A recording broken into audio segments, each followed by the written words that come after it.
ಎಲ್ಲರಿಗೂ ನಮಸ್ಕಾರ. ನಾನು ಇವತ್ತು ಕಿರಿಕ್ಷನ್ ಪಲ್ಯ ಹೆಂಗೆ ಮಾಡೋದು ಅಂತ ಹೇಳ್ಕೊಡಾಕ್ತಾನೆ. ಈ ಪಲ್ಯನ ಭಾಳ ಎಳಿದಿರ್ತೈತಿ. ಇದು ಸೀಸನ್ ಇರೋದ್ರಿಂದ ಭಾಳ ಚಂದಂದ ಎಳಿದು ತಂದೈತಿ. ಇದು ಕಿರಿಕ್ಷನ್ ಪಲ್ಯ ಇದು ಹೆಲ್ತಿಗೆ ಭಾಳ ಚಲೋ, ಕ್ಯಾಲ್ಸಿಯಂ ಭಾಳ ಇರ್ತೈತಿ ಇದ್ರೊಳಗೆ.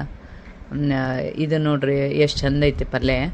ಇದನ್ನು ಹೆಂಗೆ ಮಾಡೋದು ಅನ್ನೋದನ್ನು ಹೇಳ್ಕೊಡ್ತೀನಿ ನಾ ಇವತ್ತು.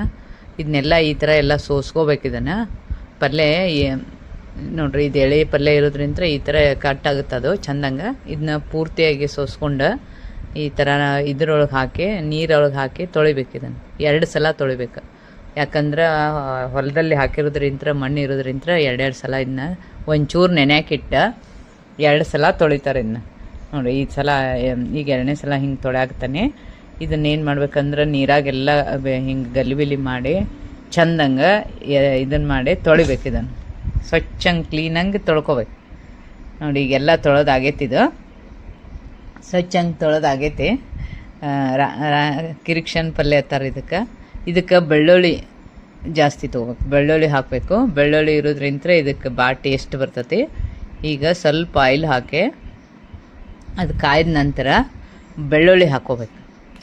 ಬೆಳ್ಳುಳ್ಳಿ ಹಾಕ್ಕೊಂಡು ಅದು ಈರುಳ್ಳಿ ಒಂದು ಸ್ವಲ್ಪ ಹೆಚ್ಚಿಟ್ಕೊಂಡೇನಿ ಸಣ್ಣಗೆ. ಅವನು ಒಂದು ಸ್ವಲ್ಪ ಈರುಳ್ಳಿ ಬೆಳ್ಳುಳ್ಳಿ ಎರಡನ್ನೂ ಇದಕ್ಕೆ ಹಾಕಬೇಕು. ಈಗ ನೋಡಿ ಹಾಕೈತಿ, ಎರಡನ್ನೂ ಹಾಕೈತಿ. ಹಾಕಿದ ತಕ್ಷಣ ಏನು ಮಾಡ್ಬೇಕಂದ್ರೆ ಆ ಸೊಪ್ಪು ಇರ್ತೈತಲ್ರಿ, ಆ ಸೊಪ್ಪನ್ನು ಕಿರಿಕ್ಷನ್ ಸೊಪ್ಪನ್ನು ಇದಕ್ಕೆ ಹಾಕಬೇಕು. ಇದಕ್ಕೆ ಹಾಕೊಳಕ್ತಾನೆ ನೋಡಿ. ಈ ಥರ ಎಲ್ಲ ಇದಕ್ಕೆ ಹಾಕ್ಕೊಂಡು ಇದೇನು ಅದೆಲ್ಲ ಕಟ್ ಮಾಡ್ಕೊಳ್ಳೋದು, ಅದೆಲ್ಲ ಕ್ಲೀನ್ ಮಾಡ್ಕೊಳ್ಳೋದು ಜಾಸ್ತಿ. ಇದಕ್ಕೆ ಇವಾಗ ತಾಳ್ಸೋದೇನು ಲೇಟ್ ಆಗಲ್ಲ. ಒಂಚೂರು ನೋಡಿರಿ, ಈಗ ಪಲ್ಯ ಹಾಕಿದ ತಕ್ಷಣ ಉಪ್ಪು ಹಾಕಿದ ತಕ್ಷಣ ಒಂಚೂರು ಖಾರ ಹಾಕಬೇಕು. ಖಾರ ಹಾಕಿದ ತಕ್ಷಣ ಮುಚ್ಚಿಟ್ಬಿಡ್ಬೇಕಂದು.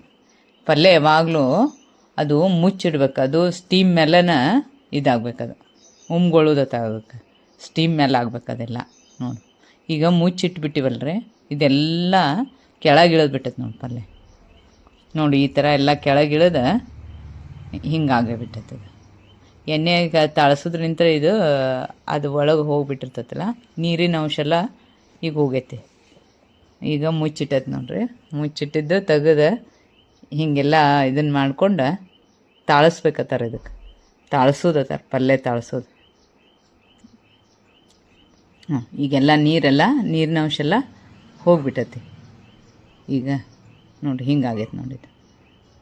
ಏನಿಲ್ಲ, ಎಣ್ಣೆ, ಉಪ್ಪು, ಖಾರ, ಬೆಳ್ಳುಳ್ಳಿ ಇಷ್ಟೆಲ್ಲ ಹಾಕಿ ಅದನ್ನ ಮುಚ್ಚಿಟ್ಬಿಟ್ರೆ ಅದು ತಾಳ್ಸಿದ ಪಲ್ಯ ರೆಡಿ ಆಗಿಬಿಡ್ತೈತಿ.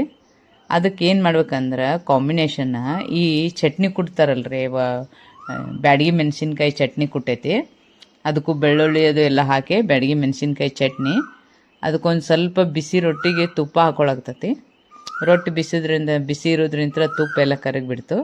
ತುಪ್ಪ, ಬಿಸಿ ರೊಟ್ಟಿ, ತುಪ್ಪ ಮತ್ತು ಈ ಚಟ್ನಿ, ಈ ಪಲ್ಯ ಫುಲ್ಲು ಕಾಂಬಿನೇಷನ್ ರೀ. ಅದೇನು ತಿಂದ್ಬಿಟ್ರೆ ಸ್ವರ್ಗನ ಅದ, ಅಷ್ಟು ಕಾಂಬಿನೇಷನ್ ಚಂದ ಇರ್ತೈತಿ ಇದಕ್ಕೆ.